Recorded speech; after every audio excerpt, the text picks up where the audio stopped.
పుష్పంలో 4 భాగాలు ఉంటాయి. 4 వలయాల్లో పుష్ప అమరిక అనేది అమరి ఉంటాయి. ఫస్ట్ ఇది రక్షక పత్రాలు. ఇవి రక్షక పత్రాలు అనేది ఎన్ని ఉంటాయంటే 5.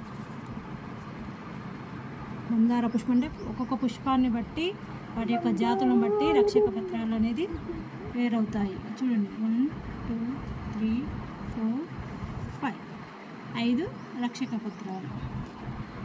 ఇది వెలుపల వలయంలో అమరు ఉంటాయి. ఫస్ట్ వలయం అన్నమాట. ఇది దేనికి ఉపయోగపడుతుంది?